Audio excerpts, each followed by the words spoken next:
Get cool stuff for what you were going to do anyway. Drink beer. With Buy Beer, Get Gear from Labatt, you can just snap a photo of your receipt and upload it to the website to rack up points for exclusive merch. Get points for every purchase, whether you're grabbing a pint on draft, a case for a party, or a tall boy at the stadium. Any size, any product, anywhere you buy Labatt. Buy beer, get gear. Sign up now at rewards.labattusa.com.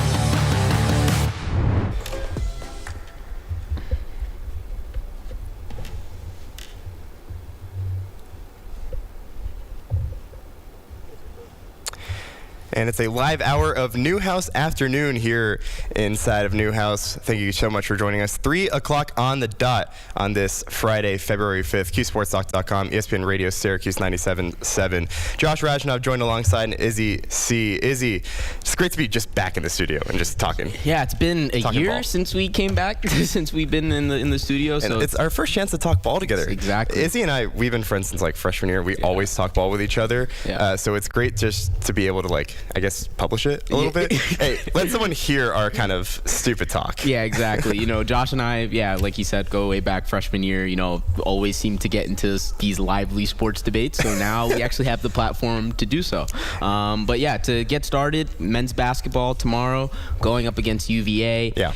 It's been a rough season. It's been a really rough season. I mean, I'm just, against number 18 UVA, and this team just seems to be going nowhere. Every time I watch this team, it's just like it just hurts. Like the defense has just gotten so incredibly bad, which we thought was going to be the strong suit of this team. Adrian Autry said how he prided himself on defense. So for this past few games, it hasn't been good, and this defense is going to have a really tough time against the VA team who's in the upper third of the ACC in scoring. I think the worst thing about this season for me is, it started off with so much promise, right?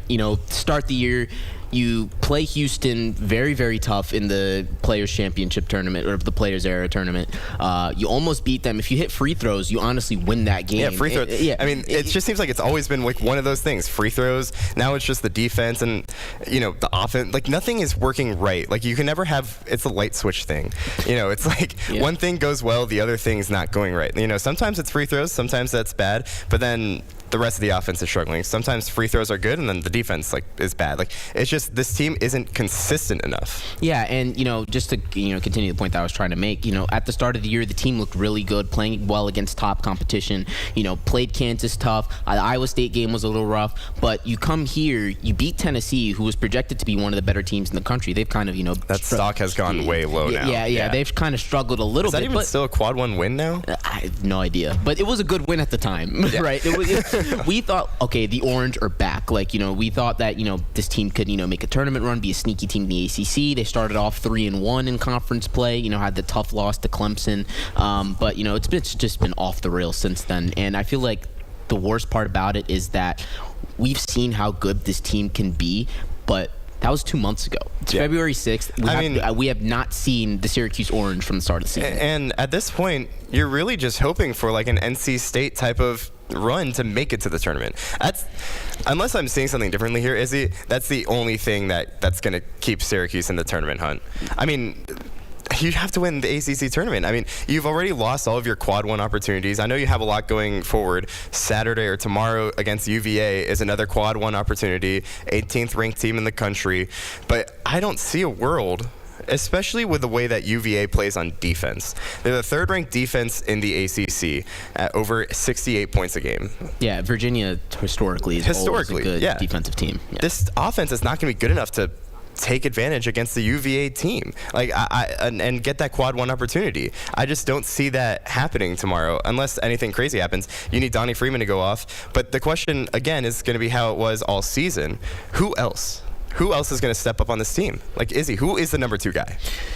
Well, it seems like it's a revolving door, right? Sometimes it's J.J. Starling, sometimes it's Nate Kings, sometimes it's Nate George. Like, it just feels like, there's not a consistent Robin to Donnie's Batman. Yeah. And even Donnie was benched against the Notre Dame. He had to come off the bench and all that. Ironically, the one game that Syracuse apparently, it's for a strategic issue. Like, I don't understand, like, how your best player comes off the bench, but, I don't run the basketball team, so I'm not going to go too much in depth into that. But I just feel like it goes into what you said, just a lack of consistency, right? And we've been waiting for that for the Orange, and a tough matchup with the Virginia team that's balanced on both ends of the floor. They shoot 47% from the field, shoot 36% from three-point range, so they can kind of beat you in multiple different ways. They can score 80, 85 points, but they can also win like a 55 to 48 kind of game. Could you imagine like 5 years ago saying, "Oh, this UVA squad is going to be one of the best offenses in the ACC"?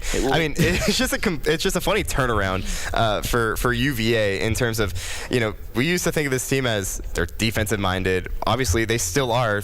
Again, we mentioned third best defense in the ACC, but you never really thought that this offense was going to be as good as it is. And UVA has some incredible leaders. Testa Ritter has been absolutely incredible, averaging over 16 points a game. He can score like wherever he wants on the court. He's a 3-level shooter, can shoot three, mid-range, has great touch around the basket, and he provides a big issue for Syracuse, for a team that has really struggled defending the paint recently. Yeah, and that matchup that he's going to have with Donnie Freeman, that's one that I'm excited for. Two of the better forwards in the ACC, in my opinion. But I'm also looking at Malik Thomas, Chance Mallory. Like, these two guys have been linchpins in the backcourt for the Cavaliers. They've been really good so far this year. Thomas especially has really come on lately. So those are the two that I'm looking at. And Syracuse's guards, sometimes they look really amazing.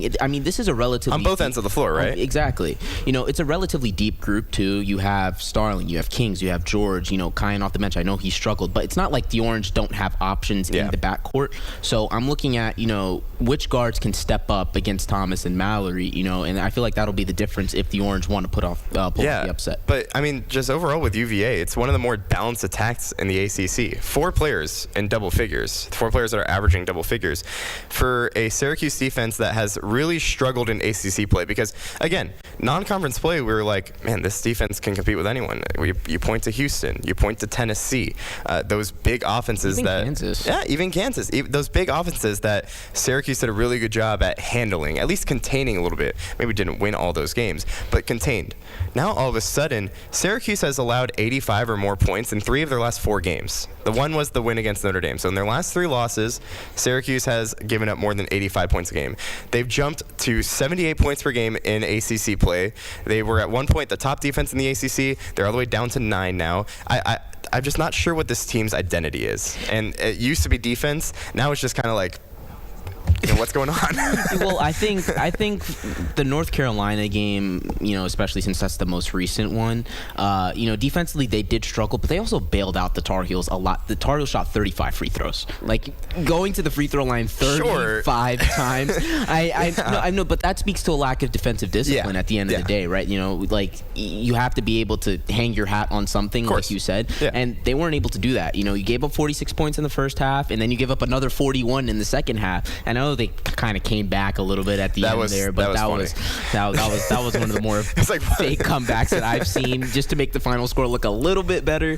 And obviously North Carolina covered the spread. Yeah, exactly, covered the spread. They're one of the better teams in the ACC. So there's not really a lot to be sad about, honestly. Like, I don't think any of us really expected. I'm not sure if "be sad about" is the correct term, because yeah, you could say, like, maybe if Syracuse played UNC closer, but I think there's a lot to be sad about, considering that you were at one point down by 32 to UNC. Yeah. Like, at least it's a game where you're not expecting to win against the 14th ranked team but I in think the country. we're past the point. Put up more of a fight. Just show more out there. It felt like this game was over by the end of the first half. Yeah. I mean, Syracuse at one point to start the second half was averaging less than a point a minute.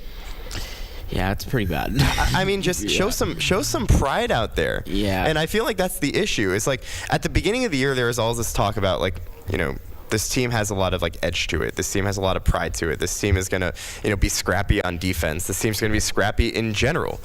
And all of a sudden, that edge is gone. They've lost the edge. I don't know. And again, it comes down to an identity crisis because I don't think you can really say what SU's identity is, right? Like, what is it? Is it going to be you're going to play scrappy? Then play scrappy. Are you going to play good defense? Then stop giving up more than 85 points a game. Are you going to be more balanced on offense? Great. Have some more movement. I just don't know what this team's identity is. Yeah, and, it's kind of reached the point where you have a program legend, Carmelo Anthony, commenting on Instagram, SMFH, you guys can interpret what the F means. I can't say it on air.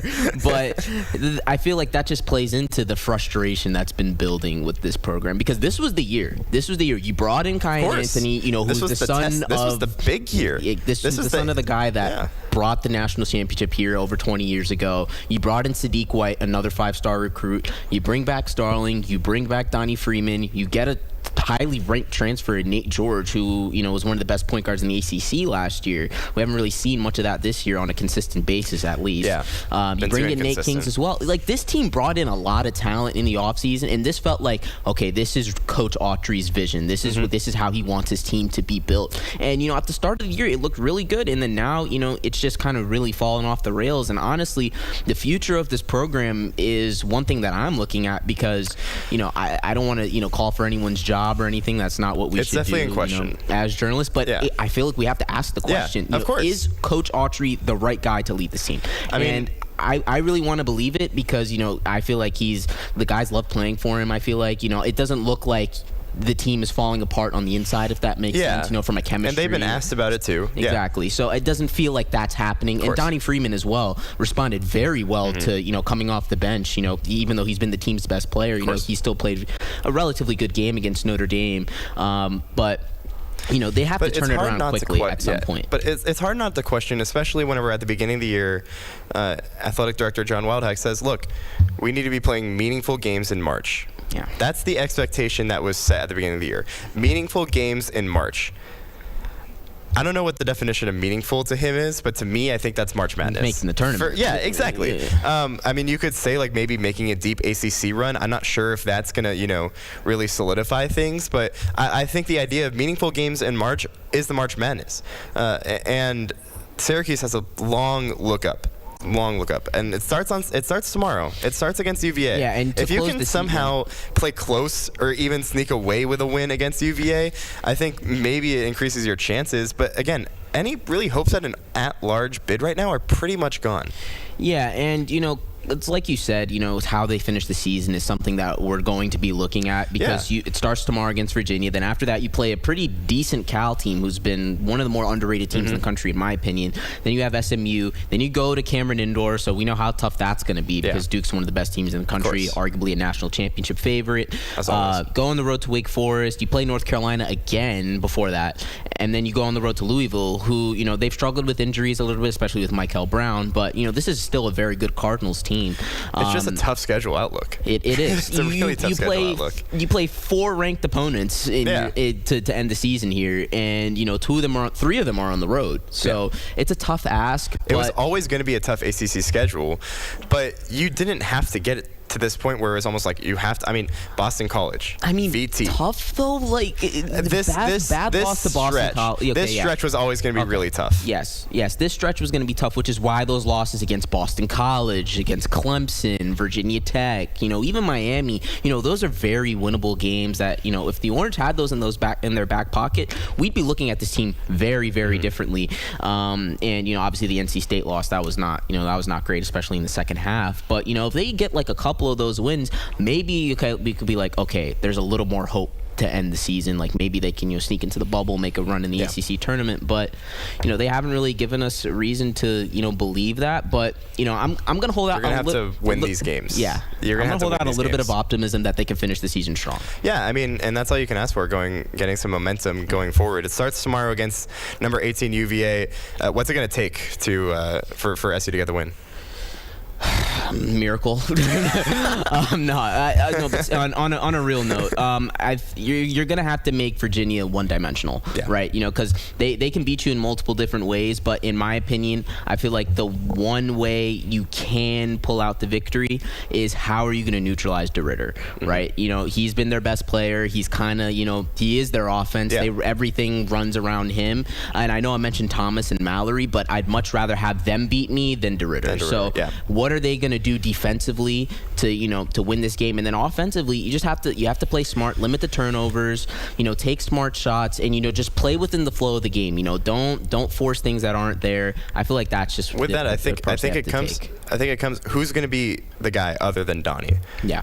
Donnie's probably going to get you 15 plus points. He's been that consistent and that good for SU. Yeah. Who else is going to step up? Is it going to be JJ? Is it going to be Kings? Is it going to be George? Kings has been playing very well lately. Kings has been very inconsistent, though. It feels like every other game, it's like Nate Kings has a game where, he scores 20 plus, and then he has a game like UNC where he scores 5. Like, you need more consistency from a number 2 guy, theoretically. JJ, same thing. You need more consistency from him.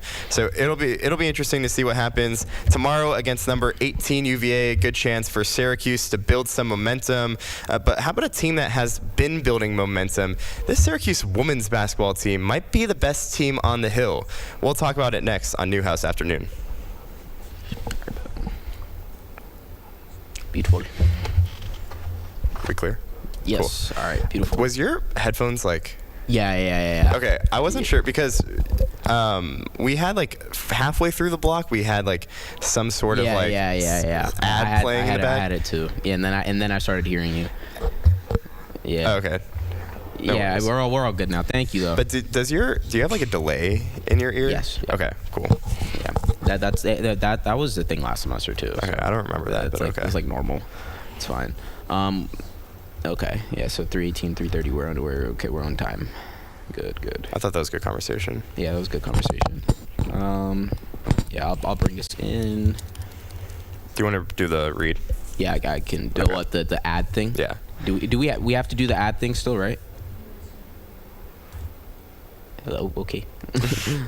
The Drivers Village Cicero. Do we have to do that? Okay. All right. Sounds good. So I'll do that. Welcome back to ESPN 97.7. Newhouse Afternoon. Yeah, I wasn't expecting the start either because I couldn't tell if like we were like on. Yeah. The music was playing too. Yeah, it was fine. We dealt with that. Yeah, I think it's good though. Yeah. There's our monitor. Yeah, I like peeped it like halfway. I was like, oh, but yeah. Enough to make the tournament. Yes. So for D Block, do we have any of? Do you like these conversations, by the way? These notes. Yeah, those points are good. Okay. Yeah. I would say we'll just like get right into recapping the win. Mhm. Yeah, we should do that. Boston College. Yeah. BC yesterday. Yeah. I mean, expected, but damn. Boston. And they are the worst team in the ACC. I mean, but still a good win, but you do have to beat the worst team in the ACC. Yeah, sometimes, unlike second quarter. Yeah, men's team. Can't do that. Go there. Nah, dude. Like, I just want to see one March Madness team, bro. If I graduate with it, we're probably gonna graduate without seeing one. I mean, we got one more chance, basically. Yeah, bro. Like I don't see a world where they make March Madness this year. Yeah. Like they're definitely not getting an at-large bid. No way. Yeah. I mean, unless you have a miracle where you beat UVA, if you win two of these next I think you're past that. I think it's like, all right, who's next? UVA ranked. Cal's not ranked, but they're good. Cal would be a good win. I'm talking about the ranked opponents. If you beat 2 of the Duke, 4 plus like a Cal or SMU win, or Duke, plus both, you're not beating Duke on the road. Beating Duke, yeah. UNC at home is your best chance. Can you do that? Louisville? Did it last year? Or the year before? The year before. We were at that game. Yeah. I was at the game. Did you go? No, I was sick. I stormed the court. Yeah. You missed out. Yeah, that's fine. I saw the quad year game winner. Me too. No, that was so fun. Oh yeah, Matt's phone just like flew, dude. Oh my goodness. We thought his phone was lost forever. That was so funny.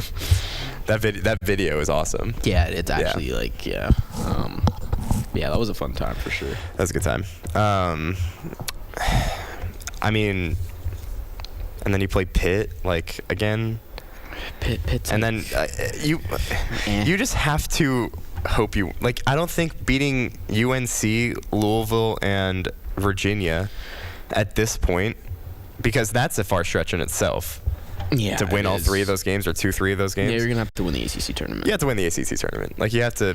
DJ Burns needs to come play for Syracuse. Now, why can't we just get Amari Bailey? You saw he's visiting Grand Canyon. Really, dude. He played 10 regular. What is going on? Wait, well, let's add that to the wheel. Okay, I don't know if I know enough. I don't know if I know enough ball to like talk about that. But I got it. Yeah. Cool. College players spinning back. Let's try to be done with this block by 3:30 if we can.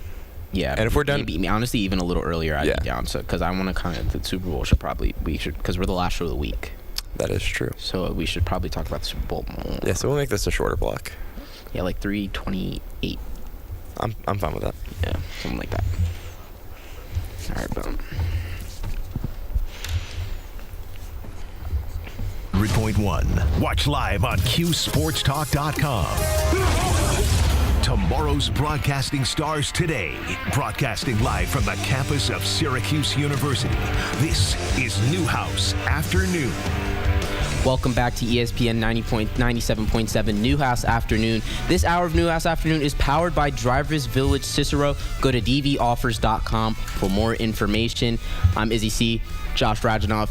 We're back talking about women's basketball, and as Josh said before the break, probably one of the best teams on the Hill. Probably. I mean, we haven't gotten a chance to see too much of either men's lacrosse and women's lacrosse starts tonight, so yeah, I would say right now the best team on the Hill for sure. Yeah, big win last night, 93-59 over Boston College, albeit Boston College is the worst team in the ACC, probably one of the worst teams in the country. Did what you had to But, do. you do your job at the end of the day, right? At the end of the day. Which is exactly what they did. Rode a big second quarter, 21-5 in favor of the Orange. And honestly, this women's team, after a pretty rough season last year, they've really turned things around. Really. I mean, and it's credit to Felicia Leggett-Jack and the job that she did in the transfer portal and just recruiting. And Uche Zoje is an absolute dog. Yeah. For lack of a better term, at the end of the day, that's correct. I mean, she's averaging 14. I put in my notes. She's averaging 14 and 9, like Stephen A. Smith. Like that's insane. Like almost a double as a freshman coming in.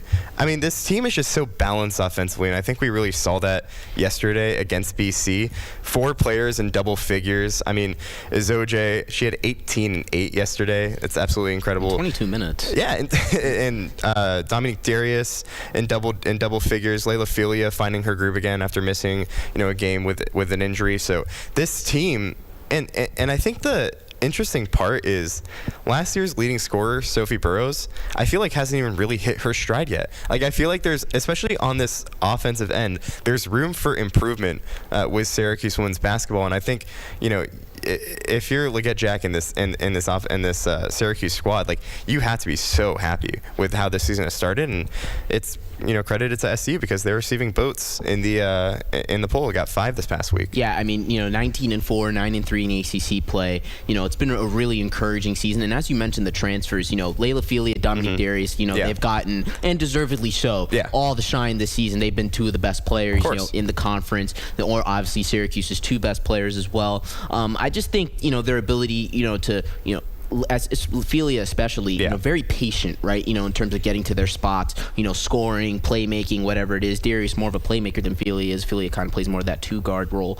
But they've just been very impressive in my opinion, from top to bottom. And as you mentioned, Sophie Burrows hasn't really, she's had like a couple good games here and there, but she hasn't really, taken off, to the level that we know she can't, which is kind of scary, for the rest of the ACC, because if she hits her stride, as the season ends here, as the Orange get to the ACC tournament, as they try and make a run into March Madness, you want to be able to peak at the end of the year, as a team and from an individual standpoint. So that'll be big for the Orange if she can find it. I think the encouraging part is, again, the balanced attack. And like we just mentioned, 4 separate players that, have either been playing well, could be playing better. And I think that's the difference between this year's squad compared to, I think back 2 years ago, first year FLJ era, with Deaisha Fair. Just kind of felt like it was the Deaisha Fair show and like everyone else, please help. Like it was one of those things, which was like, it worked. It got Syracuse, to win a tournament game.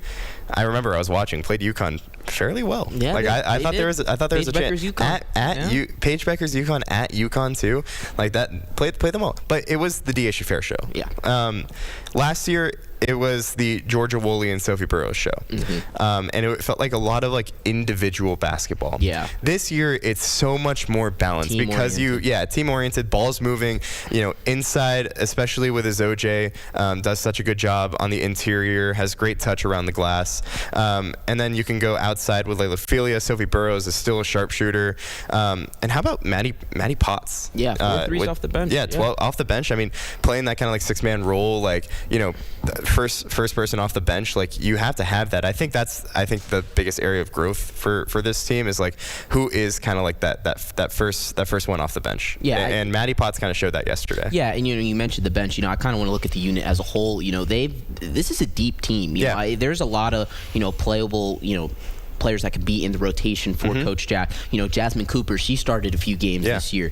You have Angelica Velez, who I think is, a great backup point guard for them, comes in, keeps the offense moving, keeps the team principles up. You mentioned Maddie Potts, she had 4 threes off the bench. Camden Kira Nelson, Scott, the freshman as well, who's been very good, who's also started a couple games. Kira Scott, you have Big O as well. Like this, there's a lot of, players that Syracuse can rely on it's that a deep bench. team. Kind of a bench mob in a way, which is, something I feel like they didn't really have, the last 2 years. Again, it felt very individualized, and then also just relying too much on the starters. But I mean, 16 points, 16 bench points. That's what you can ask for. Yeah, exactly. And it's good that you have a lot of different threats that you can rely on. But big game this Sunday against Louisville at home. That's reading the wrong stat. 41 bench points. Yeah, that's correct. Yeah, 41 bench points. So that's exactly. Felt a little low. No way.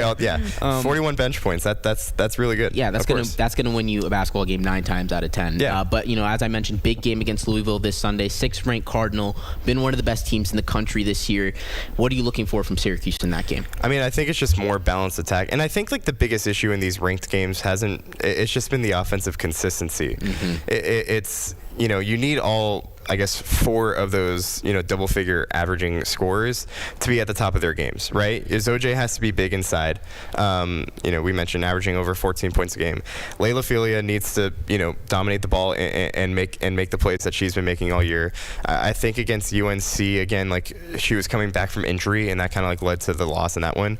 But this is a really big opportunity for SU. I think it's a winnable game. Yeah, I think 1,000% it's a winnable game. You feel better that it's at home too. Of course, it's at home. Very winnable game, but it feels like, I don't want to say must win, because declaring a game against the number 6 team in the country is not as a must win is crazy, but you already have losses to number 8 Michigan, number 17 Duke, which was a bad loss. Michigan and Duke were bad losses by I believe both of them were by 20 or more. Yeah. And then you had that overtime loss to UNC. So you don't have a ranked win on the year. Yeah, and I feel like maybe must win in the perspective of, for the national, maybe like national attention, maybe getting take Syracuse seriously, getting into that top 25. Exactly. I think this team is a tournament team. I think that much is very clear. Yeah, I think that's a fair assessment. Again, for a team that's receiving votes, they're definitely, probably going to make the tournament. But you have to get that ranked win, and you want to showcase, to the entire country. It reminds me of that game against Florida State, a couple years ago with D'Asia Fair and crew. Whenever it was like a really big opportunity at home, playing a top squad. It felt like a really big opportunity. Then Syracuse is able to get the win. I think someone's going to have a D'Asia Fair like game. Yeah. Is it going to be Layla Felia? Is it going to be Dominique Darius? We've seen Dominique Darius been absolutely so dominant this season. I think she has to step up. Someone's going to have like a top tier game for Syracuse to get the win. I would say maybe I kind of push back on that a little bit. I think a balanced attack, I feel like, is what's going to get you the win. But maybe down the stretch, someone has to take over. Maybe having like someone that you can lean on, and Layla Felia and Dominique Darius have both shown that ability, in my opinion, this season to do that. But before you get to that point, though, lean on what's gotten you here, your depth. Multiple different threats. I feel like that's what's most important. But big game on Super Bowl Sunday, which is what we're going to talk about next here on Newhouse Afternoon. So stick with us. Josh and I have a lot to say about the big game. There we go. Cool. Thank you. Good stuff. Beautiful. Yeah, good block. 3:28 on the dot. Good block. I need to get like the clock up for D block, or that's on you actually. So The what? for Yeah. I guess you have it here. Yeah, and also like I just look at my computer. So if it's like 3:54, I'll just start like wrapping up everything. But and I'll look at the computer as well. Nice. That was good. That was good. Yeah, Bubba talk. Yeah. Okay, so I love Bubba. So D block. What do we have down?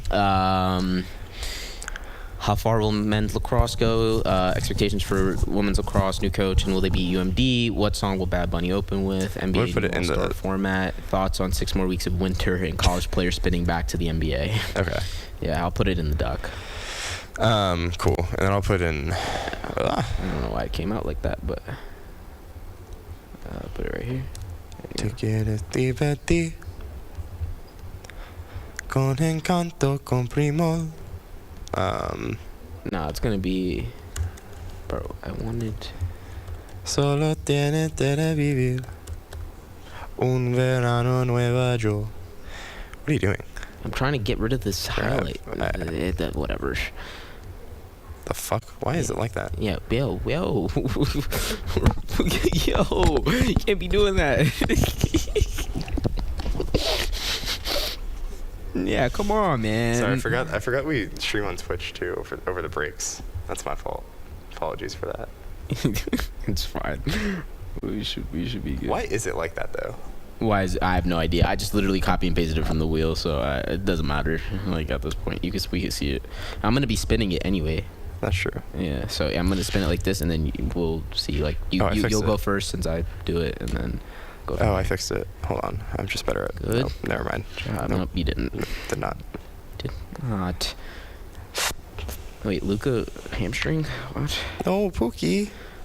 By the way, can you just admit that I was right that Cooper Flagg is gonna make you a Mavs fan again? Like he's good. Like he's goated. I haven't been watching.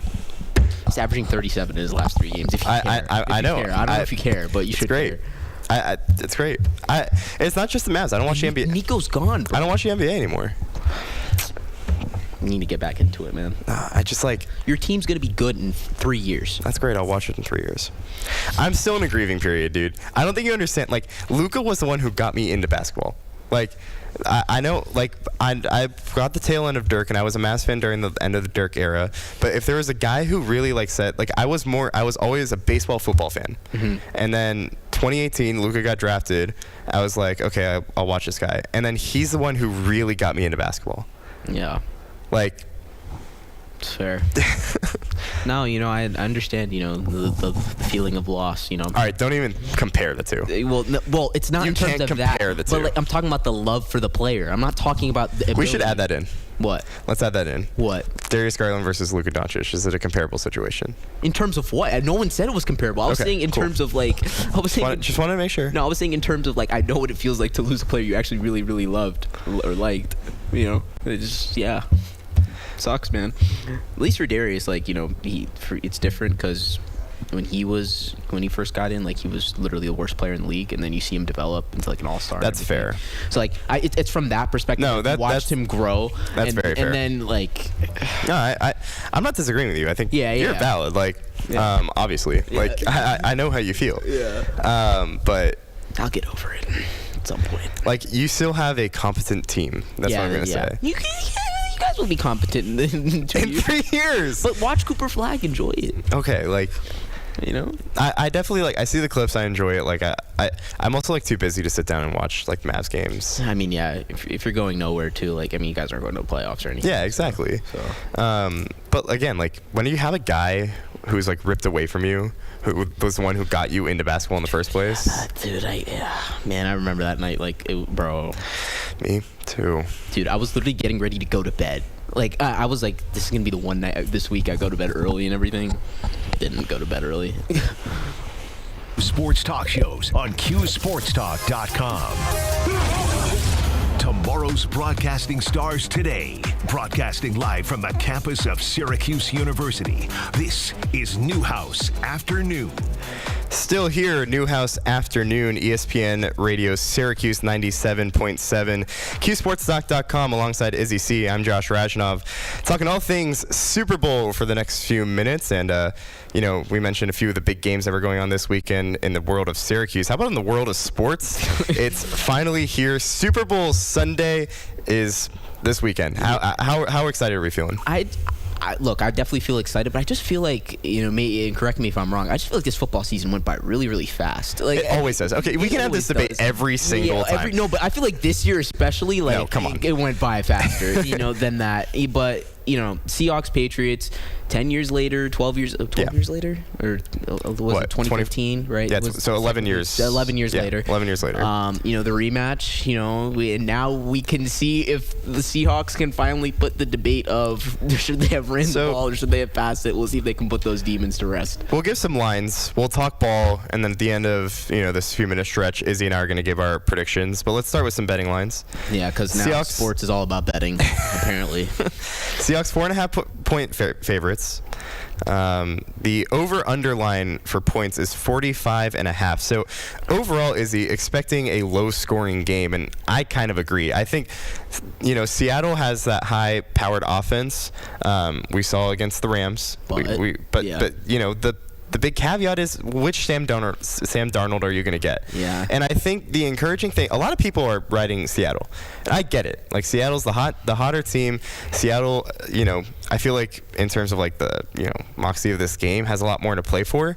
But man, I think people are very much sleeping on the Patriots because it's the Patriots defense that has been kind of the driver during the playoffs. And I know they haven't played, the best of competition to get to the Super Bowl. And that's exactly why people are kind of underselling it, which I don't agree with. At the end of the day, you play who you play. Yeah, right? of course. And honestly, from on the other side of the ball as well, they played three of the best defenses in the National Football League. Of course, yeah. The Chargers were a pretty good unit this year. The Texans, obviously, we know how good they were all year. Yeah. The Broncos were really good defensively as well. And now they're going to play a Seahawks team who's probably better than all of them. Yeah. Right? With their defense, having the nickname the Dark Side and all that. You have, Leonard Williams, DeMarcus Lawrence. They just have dogs on defense at the end of the day, which is why I think the line, is very low in terms of, total points and stuff like that. But I think it's going to be a good game at the end of the day. I feel like people are kind of sleeping on the Patriots a little bit. Yeah.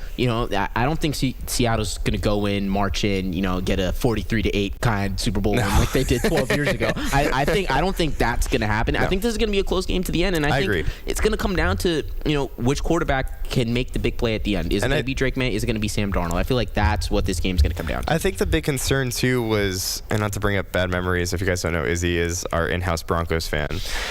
The big thing that's an insane be here with if Bo Nix didn't get hurt. But anyways, and that's the big thing that people are kind of doubting which is the why Patriots people are doubting for. the Patriots. Yeah, but, and I think that's valid. It is, but because I don't think it was. You play who you play, but it wasn't, for me at least. It wasn't Drake May and this offense making plays down the stretch. What Drake May making plays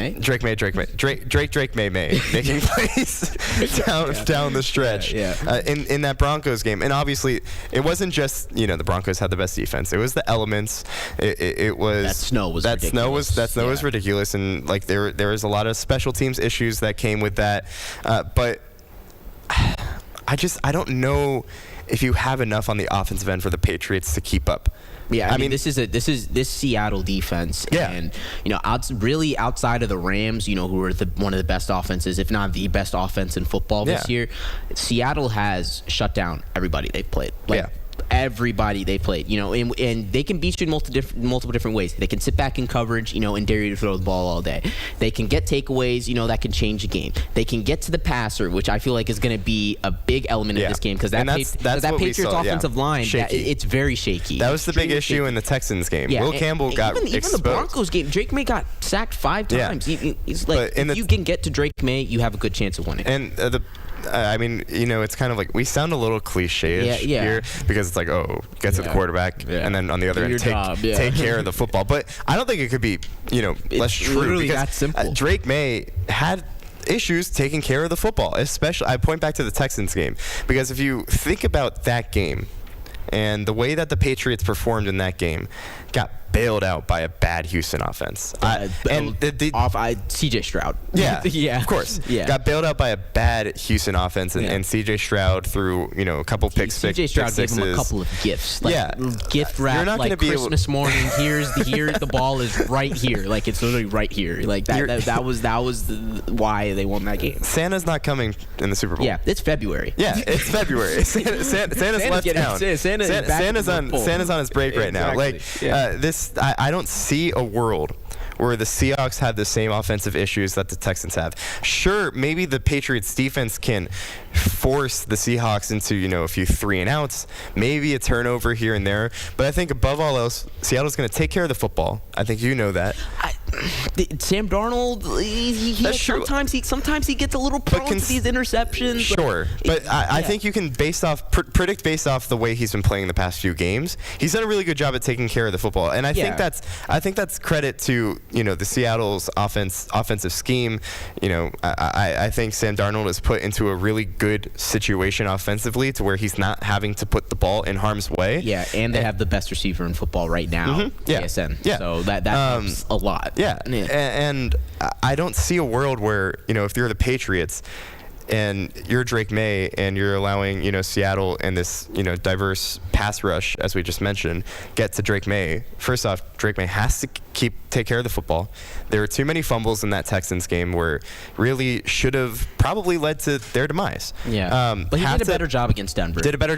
Yeah. But you have to take care of the football. You have to hold on to the football. You can't have those fumbling issues because Seattle is not going to let you back into the game. Yeah, they're not. And I think the big key, because I want to stay on the Patriots offensive side of things a little bit. Yeah, you mentioned taking care of the ball, protecting Drake May and all that.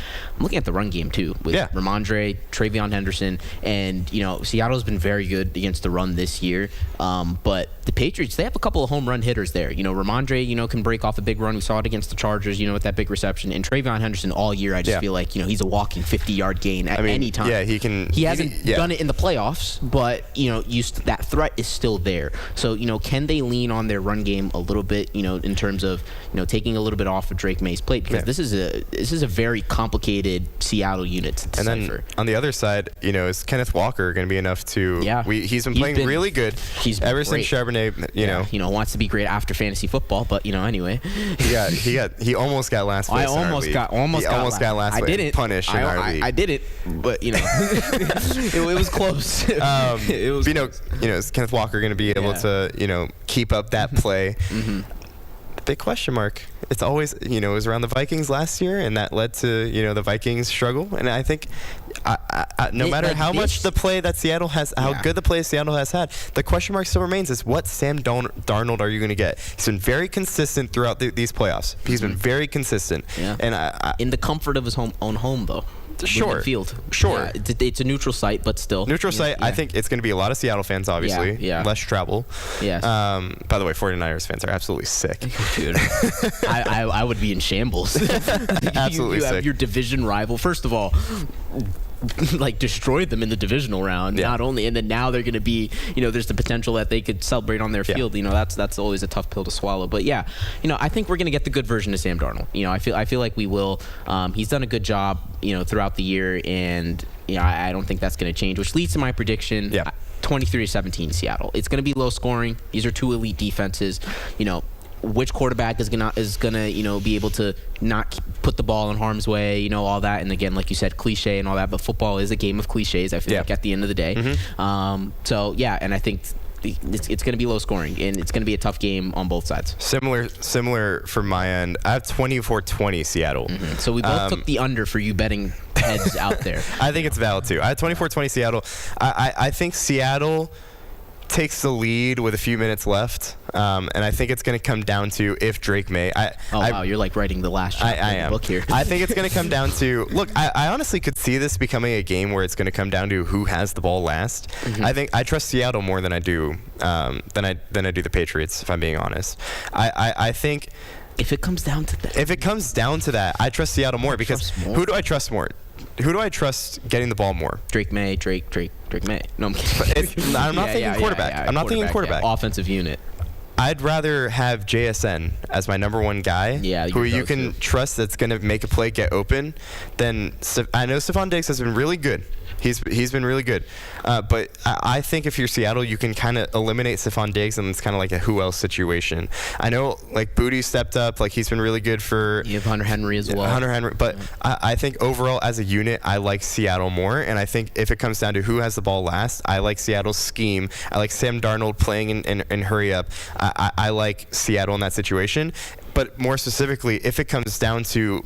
the Patriots having the ball last, I like Seattle's defense a lot more. Yeah, and, that Seahawks defense, I mean, it's kind of shades of the Legion of Boom days a little bit. Maybe not as big of names, as, like a Cam Chancellor, Earl Thomas, all those guys. But, Devin Witherspoon, one of the better corners in football, top 5 corner for sure. Yeah. You have Nick Emenwari. I know he's hurt his ankle in practice this week, but it looks like he's going to play. He's a big part of their unit as well. Tariq Woolen has kind of, revitalized his career a little bit after a couple rough years. Had a hiccup in the in the championship game. Yeah, he did have a hiccup in the championship game, but he's playing good football at the end of the day, right? It's a deep Seattle secondary, and it's kind of like you said, they're going to be able to take away Stephon Diggs, so who's going to step up? They just play very balanced on the defensive end of the ball. They do. And Mike McDonald has done a tremendous job, building that unit up, because when he inherited it, Seattle was one of the more so-so units in football. Yeah. Now they're probably the best defense in the league. I mean, I think it's just crazy the turnaround that Seattle has had, in the past couple of years. Yeah, went from Geno writing back to, to Sam Darnold now,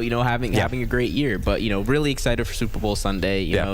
Should be a good one. Another football season will be in the books by the end of the weekend. Yeah, should be a good one in Santa Clara. Yeah. A lot of predictions for that. We just gave you ours. We also might have some predictions for what song is Bad Bunny going to open up with. We have just a few more minutes of Newhouse Afternoon on the other side of this break. I don't know. Sounds good. Beautiful. 7 minutes? All right, sounds good. I think that's perfect timing. Yes. My Pro Bowl quarterback, Sugar Sanders. Yeah. Yeah. Oh my goodness. Yeah. No AFC quarterback on it. Hey, Dak Prescott showed out though. Yo, it's gonna be your year. Snubbed of comeback player of the year, by the way. Absolutely snubbed. What, Dak? Yeah. Well, how? Because he should have been comeback player of the year. We're talking about comeback player of the year snubs right now. Are we serious? Yeah.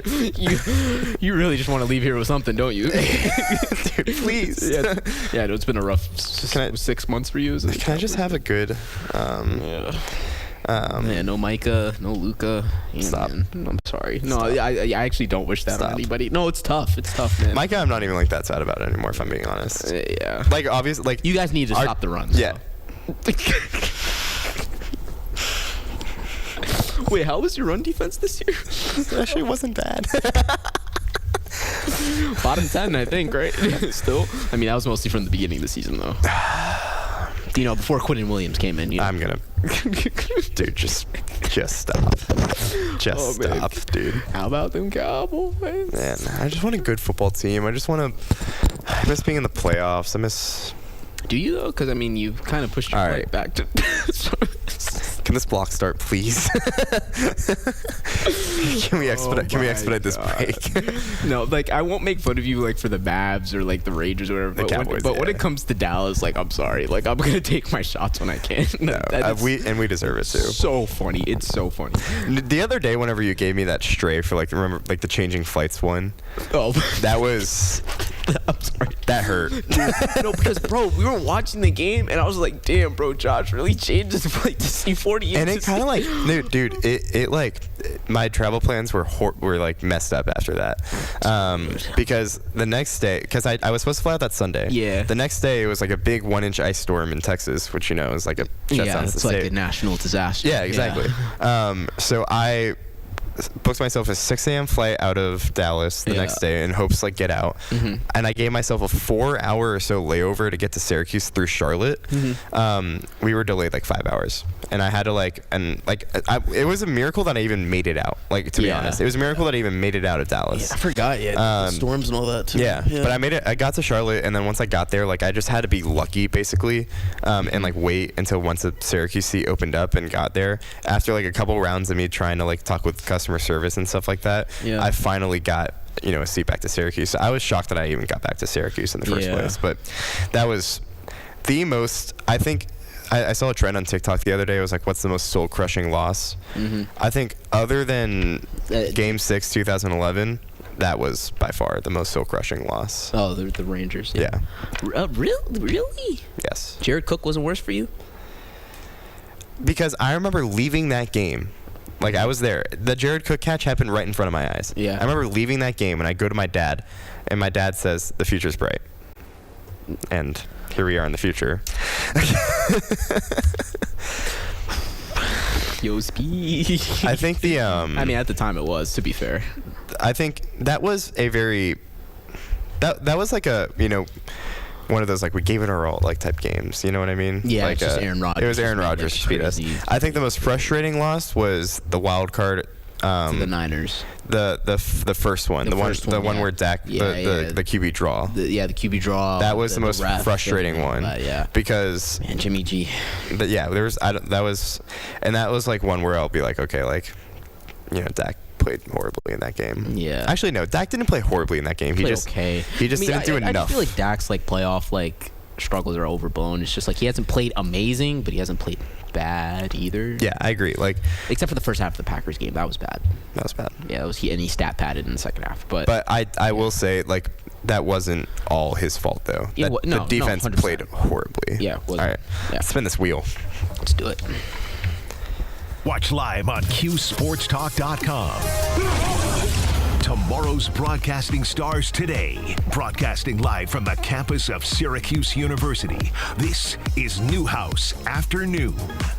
Welcome back to ESPN 97.7 Newhouse Afternoon. It's the last block of the show, and this is a tradition that Matt and I did. So now I'm doing it with Josh. I'm glad that I'm allowed to be be a part of this tradition. Yeah, exactly. This is very legendary for us. So what Matt and I used to do is we would put 6 topics in a wheel. We would spin it, and the other person who didn't spin it would have to choose. We'll talk about the topic that was chosen. So Josh, you will be first up. I will spin the wheel, and you will talk about whatever topic. All right, let's see what we get. We have a lot of fun stuff on here. I'm a little as well. nervous for this. Not all sports related. Some of them are, but there's also some that are not. College players going back to the NBA. No, college. It's NBA players going back to college. NBA players going back to college.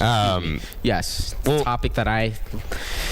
Do you want to switch then? No, you go. No, because I think it's ridiculous. It's completely ridiculous. Why are NBA players, guys who have played in the G League, playing in college? Like that to me is. Amari Bailey played 10 regular season games. Now he's visiting Grand Canyon University. Who's the one that played for Alabama? Charles Badako. Yeah, and he's he's big, right? Yeah. Like he's huge. Like I don't know how much he's helping Alabama, but it just can't. That can't be happening. Why are NBA players playing in it's college? Yeah. College sports in general need a lot of fixing. For me, like at least I feel like it just upends the entirety of the sport. Because what we love about college basketball, right?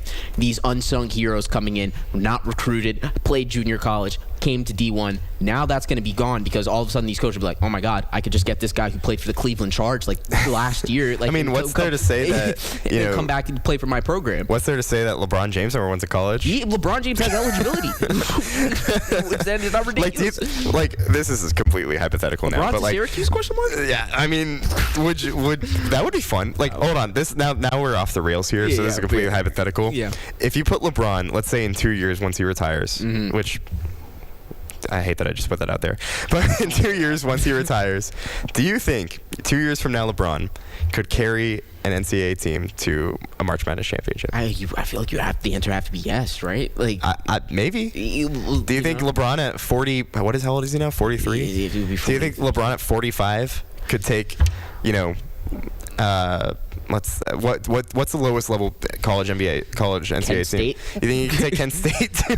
I think you can take them to the Final Four. All right. Yeah, but all right, let's change topics. Next topic. Next wheel spin. The wheel for me. Well, you spun it, and I saw you spin it, and it landed on one that I do want to talk about. Oh, okay. So you wanted? Yeah. What song is Bad Bunny gonna open with tomorrow or on Sunday at the Super Bowl? Oh man. Do you have Bad Bunny ball knowledge? I do have Bad Bunny ball knowledge. Yes. This is a good question. Do you think he's gonna go banger right out the gate? Like I think like DTMF? Or no. like that? That'll be towards. That's I think toward the Baile end. Inolvidable is going to be like towards the end. Yeah. I think DTMF is going to be towards the end. I could see like him opening up with like a Nueva Yo. Yeah, I was gonna say Nueva I Yo, could see like is the an one. Eo. I'm gonna go that. I think that's gonna be the Nueva one Yo. he goes with. I could see Eo like that one. Yeah, I don't know how he says it. No, but I could see that one. I'm so excited. Dude, it's gonna be great. It's gonna be a great halftime show. Great Super Bowl. Really excited. I'm so excited. Let's see. Are we spinning one more? Yes. We got time for Yeah, why not? 2 more. Ooh. Oh, I like this one. Okay, lacrosse. Expectations for women's lacrosse. New coach and play Maryland tonight. Yeah, playing number 7 Maryland actually in about an hour. In an hour. Okay, yeah. So ish. Yeah. Yeah. So, I don't know about this year, but I am really excited with Reggie Thorpe coming in. He kind of understands it, I feel like, because he was here. Yeah, he was here under Gary Gate whenever Gary Gate was the women's head coach. Made it to a few Final Fours. As a player, he won a national championship with Syracuse. I like that pedigree. Him coming back. I'm not sure about this year because I think there are a lot of question marks. I think there's a lot of, who's going to be the, main player on the offense now that Emma Ward is gone. I think Olivia Adamson could step up a few other players, but Emma Ward's big loss. Yeah. I have, I think expectations are fair. I think Syracuse being preseason ranked number 11, I think is a fair spot.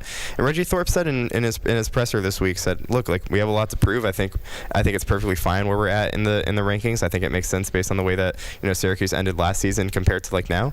I think it's fair ranking. I think Syracuse has a lot to prove tonight against Maryland. Yeah, they do right out the gate, right? It's a big opportunity. Number 7, yeah. To see where this orange team will go. After a couple successful years, we have one more. We have time for one more. We have spin. one more. So let's see. It'll be like a quick fire it'll thought. Be a quick one. Let's see. What do we got? See what we get. Ooh, okay. Oh. Nah. Wow. Do we like this one? What are your thoughts on 6 more weeks of winter, Izzy? I hate it. Is Puxatony Phil, right? Something like that? Whatever his name is. I'm not. 6 more weeks of this cold, like I can't do it. Are we really letting a groundhog in the big 2026 decide? It's about to be cold this weekend. It's about to be negative 7 or Will 10 Josh and Izzy ever see grass again? Dude, big question mark. When was the last time we saw the sun? Forget about grass. I saw the sun yesterday. Oh, we did? Yeah. Dude, I think so. I don't know. Nothing like a Syracuse winter, but we love it here because, Newhouse and all that. But that'll do it for our first show. Thank you guys for tuning in. Catch us on Fridays, 3 to 4 p.m. on ESPN 97.7 Newhouse Afternoon. We'll see you guys next week, and stay warm. Did you miss Drive Time?